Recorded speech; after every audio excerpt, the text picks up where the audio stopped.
सालों पहले एक नगर में कुसुम नामक का एक लकड़हारा रहता था। वो रोज जंगल लकड़ी काटने के लिए जाता और उन्हें बेचकर जो कुछ पैसे मिलते उसे अपने लिए खाना खरीद लेता था। उसके दिन सालों से ऐसे ही चल रहे थे। एक दिन लकड़हारा जंगल में बहती एक नदी के बगल में लगे एक पेड़ की टहनियों को काटने के लिए उस पर चढ़ा। उस पेड़ की लकड़ी काटते काटते उस लकड़हारे की कुल्हाड़ी नीचे गिर गई। तेजी से लकड़हारा पेड़ से उतरा और अपनी कुल्हाड़ी को ढूंढने लगा। उसे लगा था कि उसकी कुल्हाड़ी नीचे कहीं आस पास गिरी है और ढूंढने पर मिल जाएगी। वास्तव में ऐसा कुछ हुआ नहीं, क्योंकि उसकी कुल्हाड़ी पेड़ से सीधा नदी में जा गिरी थी। वो नदी काफी गहरी और तेज बहाव में चल रही थी। आधे से 1 घंटे तक लकड़हारा अपनी कुल्हाड़ी को ढूंढता रहा, लेकिन जब लकड़ी की कुल्हाड़ी उसे नहीं मिली, अब उसकी कुल्हाड़ी उसे कभी वापस नहीं मिलेगी। इससे वो काफी दुखी हो गया। लकड़हारे को पता था कि उसके पास इतने पैसे नहीं हैं कि वो नई कुल्हाड़ी खरीद सके।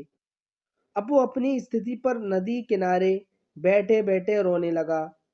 लकड़हारे की रोने की आवाज सुनकर वहां नदी देवता आए और उन्होंने लकड़हारे से पूछा, बेटा, क्या हो गया है? तुम क्यों रो रहे हो? कुछ खो गया है क्या? तुमने इस नदी में कुछ गिरा दिया है? नदी के देवता के सवाल सुनते ही लकड़हारे ने उन्हें अपनी कुल्हाड़ी गिरने की सारी कहानी सुना दी। नदी के देवता ने पूरी बात सुनते ही कुल्हाड़ी को ढूंढने में लकड़हारे की मदद करने के लिए बात कही और वहां से चले गए।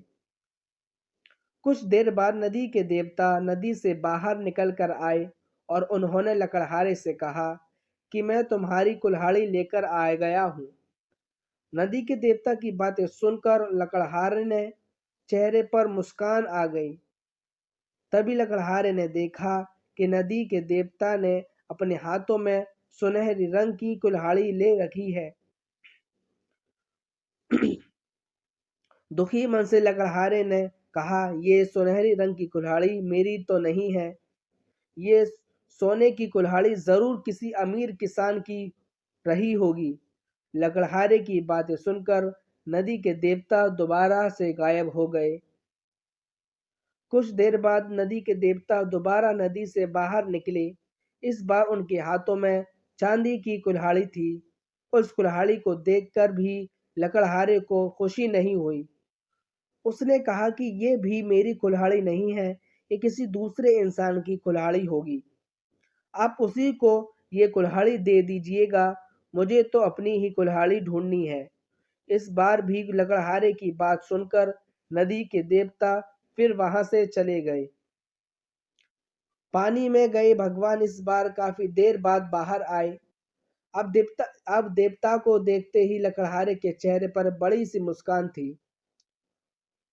उसने नदी के देवता से कहा, इस बार आपके हाथ में लोहे की कुल्हाड़ी है और लग रहा है कि ये मेरी ही कुल्हाड़ी है।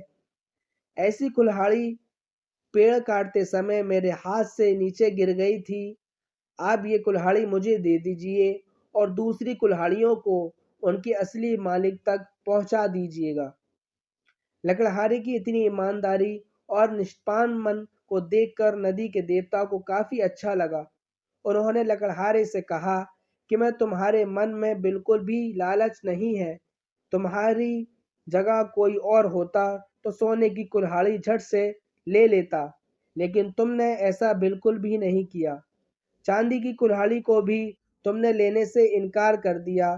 तुमने सिर्फ अपनी लोहे की कुल्हाड़ी चाहिए थी।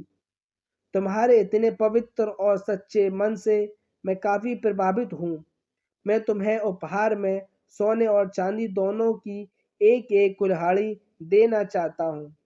तुम अपनी लोहे की कुल्हाड़ी के साथ इन्हें भी अपने पास अपनी ईमानदारी के तोहफे में तौर पर रखना। दोस्तों, हमें इस कहानी से ये सीख मिलती है, ईमानदारी से बड़ी दौलत इस दुनिया में कुछ नहीं है। अच्छे ईमान वाले इंसान की चारों तरफ प्रशंसा होती है।